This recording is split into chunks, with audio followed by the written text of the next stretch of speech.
I hope everybody's having a great day so far. My name's Wendy Kalergis, and I'm the president and CEO of the Greater Miami Beaches Hotel Association. And I'm delighted to welcome you to our series number 6 of the GMBHA preparing to open our hotels. We'd like to thank our partner, Bill Talbert, as well as FIU Chapman School of Hospitality Management for their partnership with this series, and they've been very successful. And we're very excited today to welcome our 2 top economic drivers for transportation, Juan Curlia, Port Miami, Director and CEO, and Lester Sola, Director and CEO of the Miami-Dade Aviation Department. It's it's so great to see you, and really excited to chat with you. And I think this morning, Mayor Jimenez, the executive order came out to open the hotels on June 1st, as well as the beaches, with some, of course, details.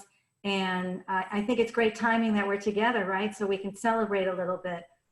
If it were afternoon, we could have a little glass of wine, but we can always do that later. But we really are very fortunate to have both of you with us today. So I thought this would be kind of like an unplugged conversation, right? Because I think we've known both of you for so long, and we wanted to, and we know how affected, like us, the hotel industry, the airlines, the airport, the seaport, the cruise lines have been affected. So just wanted to, I realized yesterday, I don't know much about your past. I don't know who you grew up, where you went to school, your career, who's influencing you. And I thought it might be kind of fun to chat about that. Let's start. Would you like for me to start? Yeah, that would be good. So I think being younger than Juan, it's appropriate that I start, since I was actually born in Cuba, but I only lived there for 5 years, and then lived in Spain for about 2.5 years, and then been in Miami ever since. So I went to school here, and as a sophomore in college, I realized that I wanted to work in public service. So being a public servant and working in this community is something that I've always wanted to do. And luckily, I was able to enter the county through a management trainee program. And I think shortly after that management trainee program, which has now been 28 years, through that program, I met Mr. Juan Curilla. And as kind of like an older brother, we have forged a relationship, and really a path that has really been very parallel. So I truly enjoy the local government, and there is only one true job that I have ever asked for, and it wasn't this time, but it was the aviation department director.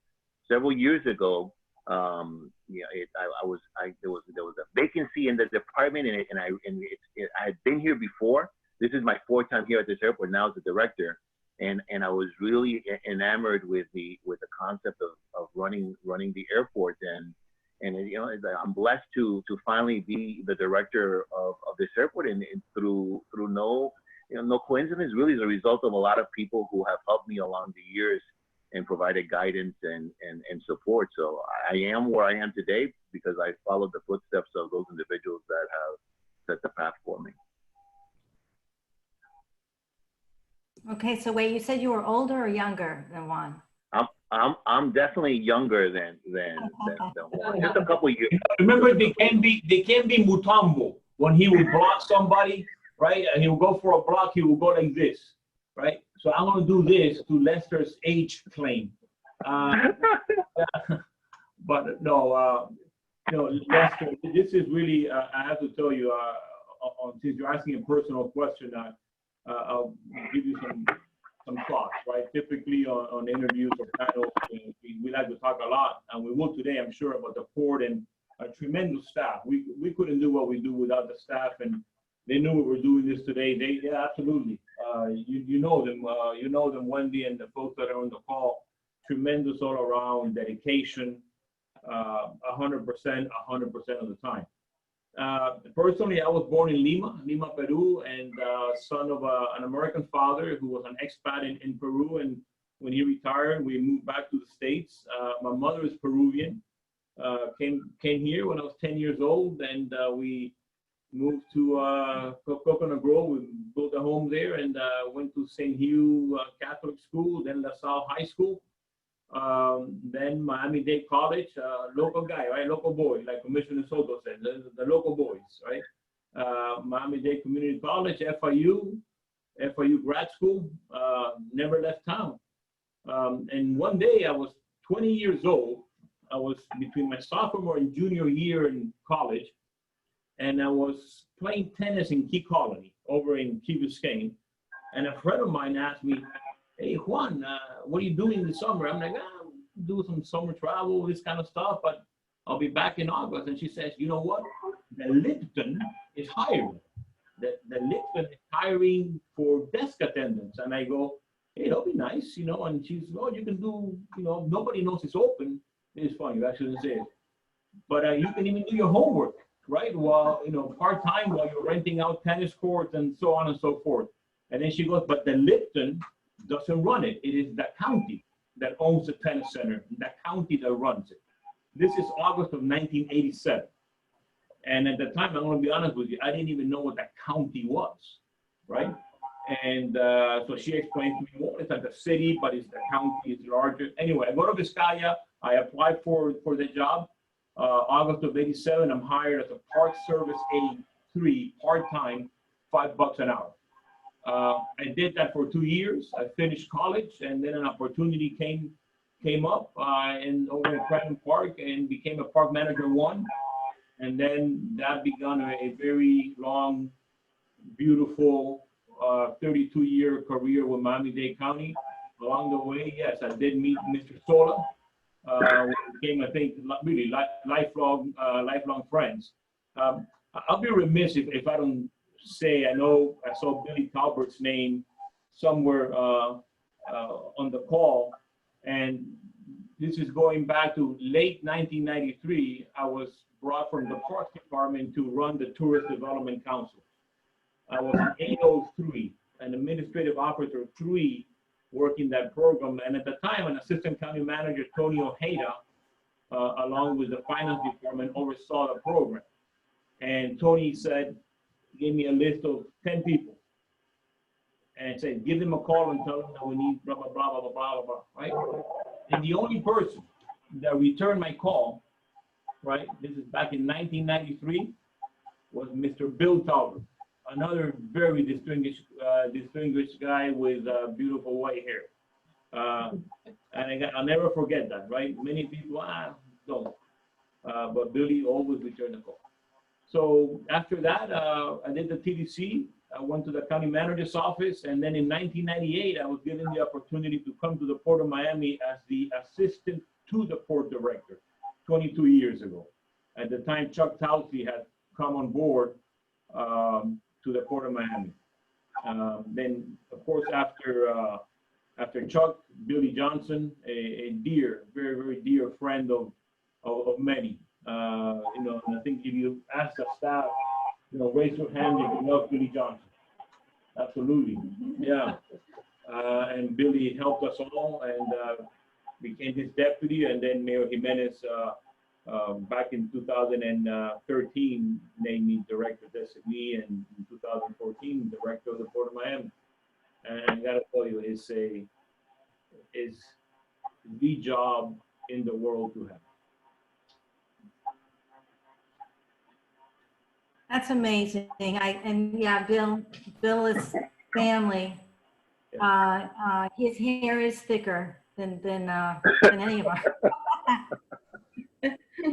It's funny because when you were talking about the Lipton, I actually, at that time, I was there. I was working for Gene Singletary, you know, doing the Lipton tennis tournament. I was like, right? just a, so we probably, yeah, he did all the catering. Yeah. So I ran the big bar. There was a big bar restaurant and whenever it would rain, everybody would flood into our tent and just drink and have French fries, hamburgers, and all that. It was so much fun. But what a great experience. It's funny how we all probably were connected and didn't even, you know it. But I wanted to thank, you both have great teams that work for you. I mean, I'm amazed, you know, how anything we need, pick up the phone, bother Heidi or Andrea or anyone, and it's just like, you're there for us. And Lester, the same with you, with your team. I mean, I even, sometimes I'm at MIA with my guy. It's just, you know, who does that in a big airport? You know what I mean? It was really, it's just, we're such a small, like, group of people that know each other well. And, you know, we're all really excited to get ready to get ready and be open and work together. So let's just talk about, because it's hard for me, even people are asking me, what is the Lowe's hotel going to look like when you walk in? You know, when you drive up, what's going to be different about going into our hotel rooms? Everything's going to change. Can I have my wedding for 200 people in the ballroom? It's booked like in August. It's going to be the same setup. Absolutely, everything's going to change.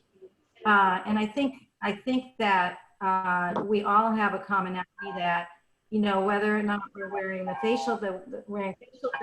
our eyes are going to be, you know, our eyes are going to be really, probably, everybody's going to be so excited and delighted to be back at work. But it is going to be different. And you know, we just wanted, how can we help each other? Because we're all going to need help, obviously.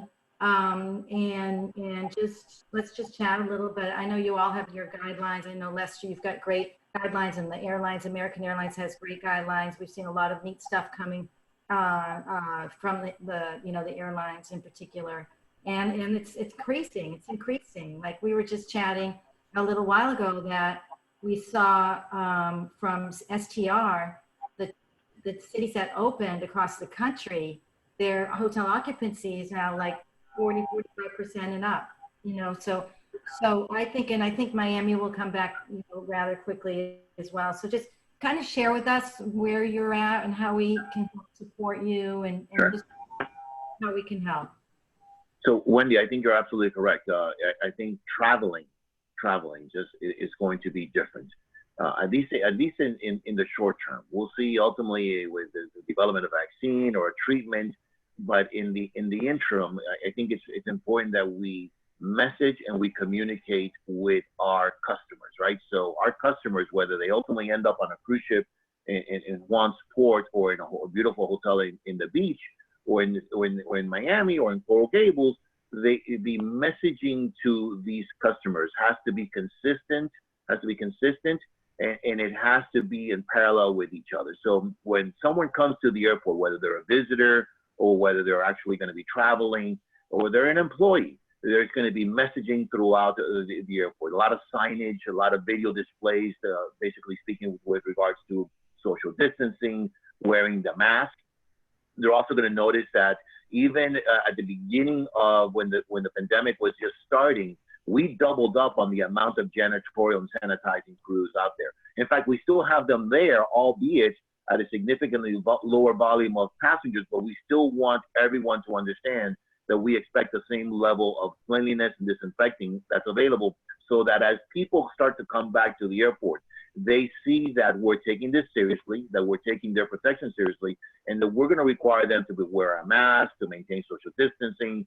So the queuing up of the TSA checkpoints, you're going to see basically positions every 6 feet apart. And right now we have the capabilities of maintaining that social distance. So it's important that we learn and we adapt our processes to process the throughput of these passengers, so that when they finish at the airport and they get on a taxi, on an Uber or a private vehicle, and they go to the beach or to their destination, that messaging started at their journey. It isn't going to be something that now the hotel is going to have to basically put upon their customers, right? So restaurants, hotels, the airport, the seaport, everywhere you're going to go in this county, the mayor has made it a really important, significant point to ensure that we have uniformity across the messaging, as well as enforcement, because we want everyone to recognize that we take it seriously. And I'll tell you, with regards to travel, we see the immediate return of travel being focused on the domestic front.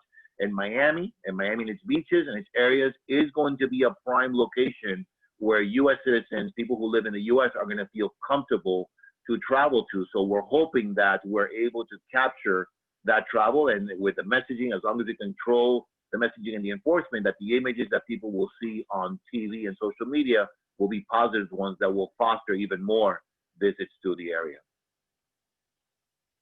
Yeah, and I also see that, and by the way, it was a really great initiative with Mayor Jimenez, working with Mayor Jimenez on the hotel task force. It was a lot of hours, but it was great. They had hotel GMs. Bill was there with us, some Chamber of Commerce presidents, a lot of course, the doctors from the Department of Health and everything. So I thought that was very, very I don't know if that's going on in other cities. And I think that, you know, the beaches are going to have some sort of guidelines. I think they're working on that right now. You know, the whole crowd control is very important for us. So I think we're on the right path to be very cautious, careful, safe, comfortable, and warm, you know, filled with warm hospitality. Wendy, I'll tell you, the fact that the mayor, I think the mayor's background has really paid off for this community, because and unfortunately we had to start a little late, because Juan and I participate on every morning or sometimes in the evening calls with the mayor, where we go area by area of concentration of this county.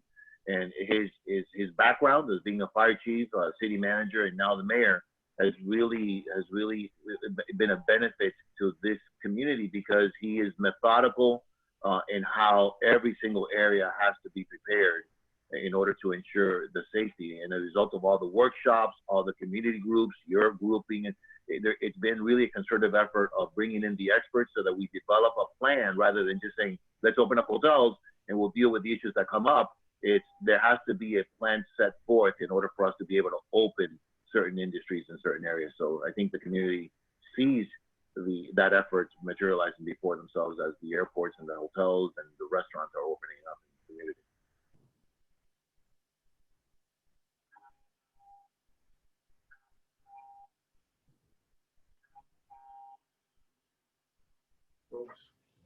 Yeah.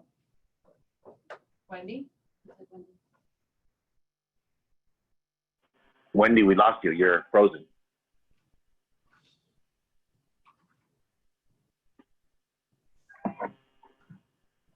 Wendy, you there? We lost Wendy for a second. She's back. She's back. You're back. You're mute. You're mute. There you go.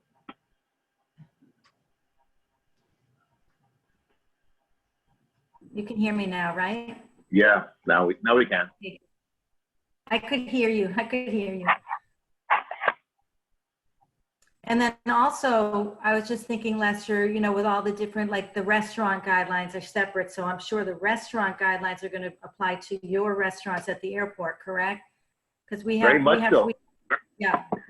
In fact, as soon as the mayor started issuing orders about social distancing and 50% and making sure that the bars were closed, we applied that through the airport as well too. So we closed the bars, but we kept the restaurants open because our customers are unable to leave the airport and go someplace else. So if you're a connecting passenger and you're going to spend 2 hours at the airport, we need to make sure that we adapted the restaurants and the stores to maintain that social distancing. So you'll see that when you go to the restaurants, the same signage, the same messaging, whether you're shopping, it's the consistency of the message. And Wendy, just to add to what Lester is saying, I'm just going to say, ditto to all his comments, ditto to the way that under the mayor's leadership, the entire county, right? The entire county has been handling this matter. At the Port of Miami from the very beginning, I think we can go back to meetings in February. Chief Freud would, with the Coast Guard, right? And making sure that we had sufficient PPEs here for the staff and beginning a more aggressive protocol for sanitizing and disinfecting terminals, cleaning terminals, additional supplies, and And again, it was a concerted effort. And now we are really looking forward working with you, Wendy, and with Lester and their and all of the other stakeholders that are listening in to prepare for the next couple of months, right? We're going to see that hotels opening up in June. Some might do a little bit later, as we were discussing earlier, but it's a great thing that they can start going full steam in as early as next week, and that we're seeing the airlines carry more passengers. And the issue of the port is, I think it's only a matter of time. There's a lot of communication with our cruise lines, day in and day out on all fronts, whether it's the operations front, the security front, the executive management level, so that we can at times, right, coordinate the actual restart of this whole operation. CDC plays a big role. I would love to take this opportunity, if you allow me to see how we all can work together. I see there's close to 79 people on the call, and 74 participants I'm seeing, right, and 5 panelists. We are the cruise city, okay? I think Mayor Levine in an op-ed to the Herald described Detroit as a motor city, right? We are the cruise city. And this cruise industry supports many, many, many thousands of jobs. And sometimes it's a little bit disheartening to see what is being written about them. And I think it's disheartening. I think it's unfair. But, you know, we have the opportunity to change this narrative. We have the opportunity to work with CLIA. We have the opportunity, all of us, right? Whether you're a restaurant owner, a hotel owner, whether you own taxi medallions, whether you're an Uber driver, whether you're a ground transportation provider, whether you are a car rental company, all of these industries are hurting because the cruises are not sailing. And anything we can do together, and we're a large group. We're a large group. I think this is a very influential group. I think it's a very politically powerful group. It is an economically powerful group with a lot of contacts at the state level, at the federal level, at the local level, right? And that we can all work together to get this industry running again. I can tell you from meeting on a very regular basis with the leadership from every single cruise line, they want to, and they are complying with new requirements. They're being very innovative themselves. They're putting out their ideas that I don't think anyone has ever thought of before, or ideas that no other industry is even thinking of, right? No disrespect to Lester and aviation, who's also doing an incredible job, really coming up with new protocols worldwide, right? So the idea is to communicate this with the CDC, knock on some doors from this incredible group of that you have put together this morning, and get this going, and get these ships over here at Port Miami. And Billy, thank you for the message of cruise capital of the world. Always was, always will be. With your help, we will continue to be, right? And let's go out there together and talk to some people and get these ships sailing by August. I agree, and a lot of the leadership live here in Miami. Juan, the cruise, you know, the cruise owners and CEOs, they live here in Miami too. So I think now we're really at the right time to meet and talk and brainstorm. I mean, I know that, you know, the CVB's come out with their marketing program, you know, which they're sharing, and I think we're right now, the timing is perfect for us to work together really closely on the messaging, because we have a great industry here, and everybody loves Miami, right? I mean, everybody loves Miami, and it's just so important that we do that. So, and then we're ready to do it, because now we can talk more about what we're doing. We can talk more about the guidelines. We can talk more about everybody, you know, how we're going to keep everybody safe and comfortable. So I'm ready. When you're ready, I'm ready. Bill's ready. I know Bill's ready.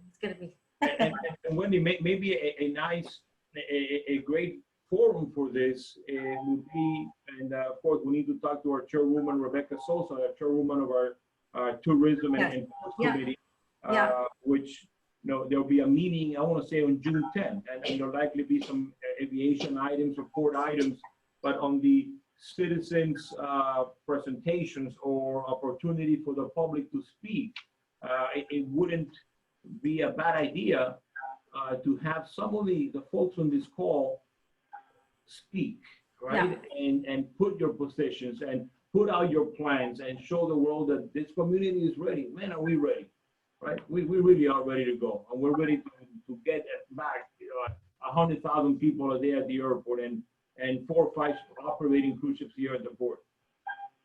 We're ready to go. Let's let Washington know. Let's let the regulatory agencies know. Let's let the world know that we're ready. I totally agree. Anything else that you want to add before I ask you a surprise question? Esther's older. So I guess we could look at some questions. Are you all looking at any of the questions? Let me see.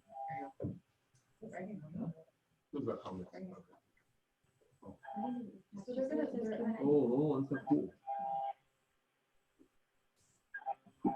Oh, no questions. Wow.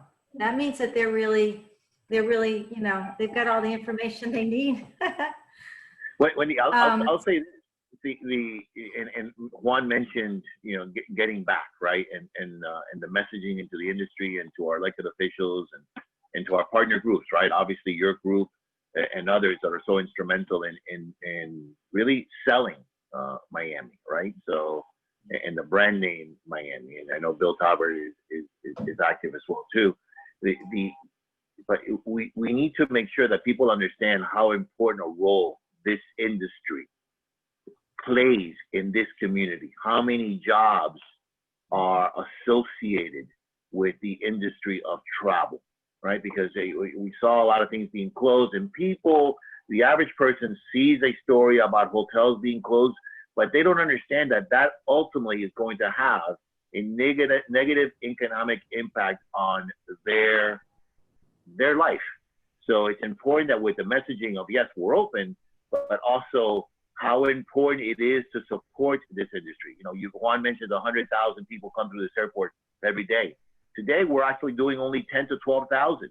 That is a significant cut in the number of people that are coming to this community. So yes, we recognize that when the hotels open up, things are going to start to improve.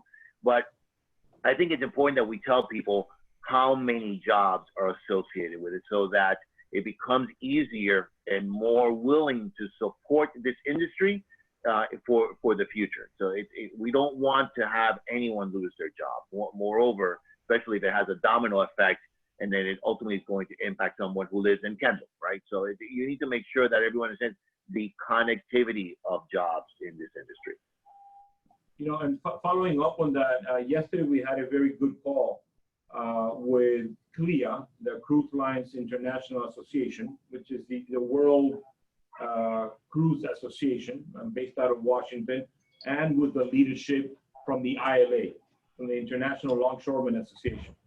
And to give you an example in terms of jobs, the cruise industry alone, let's exclude cargo for a second, which also has an impact on our hotels and our cruise lines and the airport and the restaurants and provisioning. A lot of the provisions that we consume in our cruise lines, in our hotels, in our restaurants, are being brought in through the Port of Miami through cargo, also ILA hours. But on the cruise side, it's about 100,000 hours a month that we lose from just ILA work as a result of the no sail order, right? In addition to the hundreds of thousands or millions of hours, if you look at the taxi, the Uber, the Grand Transportation, et cetera, right? As a result of these ships coming over here. And we discussed yesterday with the ILA and with CLIA, and hopefully many more from this call, right?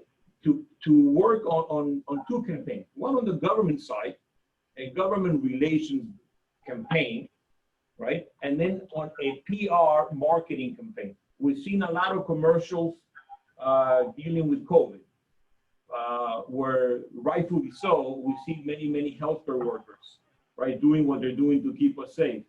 I think it's also important to let the public know, let people know that now you have hundreds of ILA workers, you have hundreds of people in hotels, or thousands, that maybe they're just standing around because they don't have the jobs.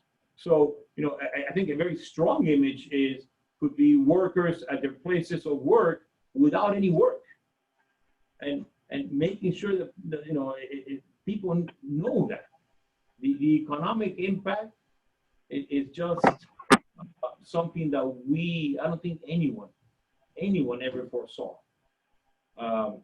Here at the port is tens of millions of dollars, right? From now until September, we're estimating it's a $55 million revenue decrease, which we don't get a subsidy, right? Luckily, we can sustain that. We can make some adjustments. But if you're a medium-sized company, if you're a small company that relies on these ships, right, or relies on hotels being open or airlines coming into town, it is a huge problem. So the more we can help coordinate on these two fronts, on the government relations side and on the media side, I think media is going to be very important. Media is very important to start shaping thought and to start letting people know all the efforts being made, right, to make flying, to make cruising, to make staying in a hotel safe, or going to a restaurant safe. Yeah, I think we could reach out to Michael Finney at the Beacon Council, because he could help us put together like a snapshot of how all of our industries, with all of what you were talking about, the jobs lost, the economic impact, everything, a snapshot of all of our industries together. I think that would be really impactful. And I know Bill's saying, does this help Miami Beacon Council site? Yeah, we really should get that. We should get that going. How many hotel rooms we have, how many are open, how many jobs still have not been filled, because they're not going to open full, obviously. I think that would be really good, really interesting.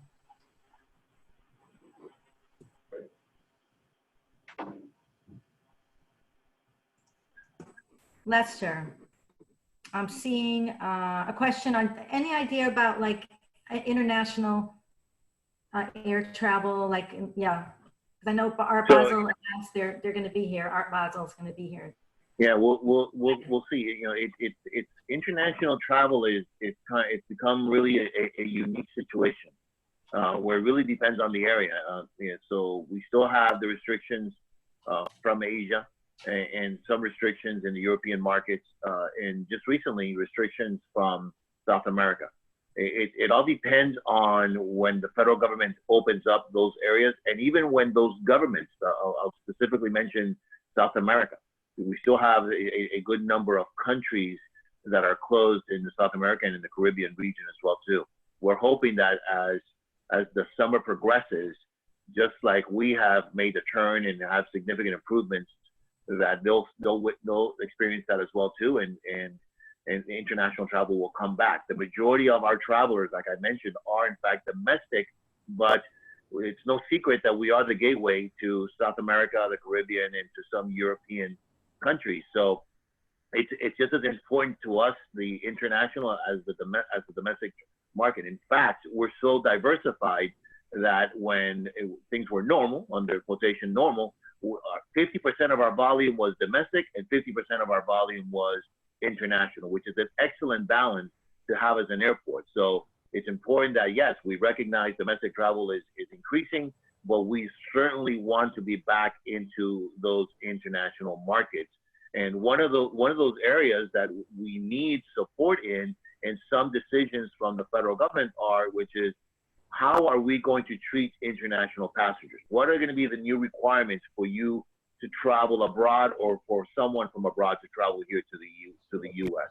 Right? There's a lot of unknowns in that area, and I know that the airport associations ourselves are getting involved in talking to the FAA and TSA as to what is going to be the new protocol. This airline industry, the travel industry, changed after September 11th. Right? We always had security, but we took it to the next level, and it took some learning, right, to get it right. We now have TSA Pre, Global Entry, all these tools. And so this industry is also going to have to change and adapt as a result of this pandemic, right? So we're resilient, and we'll figure out a way to be able to manage those new protocols so that we can travel abroad again. Yeah.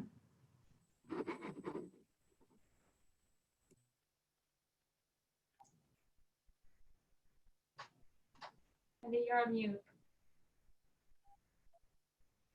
Another question for Lester. You mentioned 10 to 12,000 passengers daily right now at the airport. How many was it 2 weeks ago? This is from one of our airport hotels, because I'd like to know what's going on at the airport, obviously. So let me give you some stats. We love data. We love data. Last year, when December came to a close, we did 46 million passengers, a million more than the year before. So we were growing at 1 million passengers a year. On the average, on one day, we have about 120 to 125,000 people going through this airport. At our worst day, we went down to 3,500 passengers, and then we plateaued. So you can imagine the ghost town of an airport that's designed to handle 55 to 60 million passengers a year, having 3,500 passengers in that airport. So now we've grown exponentially, I might add. We went to 5,000 passengers, and then we hovered at around 7, and now we're peaking at around 12,000 passengers. I know it's significantly less than what it was at one point, but it is going up. It's trending up, and in fact, for the Memorial Day weekend, American Airlines, that's no secret, they're our dominant carrier here. For the flights that they had operating, which albeit has been reduced as well, they're operating around 20% of their fleet. They booked in excess of 65% of all their seats. So the demand is there. We have a couple more hurdles to get over as far as making sure that the passengers are ready when they're coming through the airport. But we believe that once we communicate what the requirements are going to be, that our numbers are going to go back up. So what is the guess of what we think we end up the year with? All indications show that we will be at 50% of our passengers. So if you're doing 46 million passengers, you're probably looking at 23 million passengers. So that is a good recovery for this community, considering that we would have lost 3 to 4 months of air traffic volumes through this community.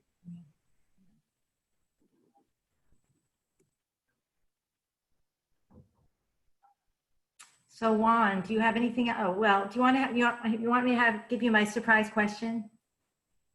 Yeah. Okay, so close your eyes.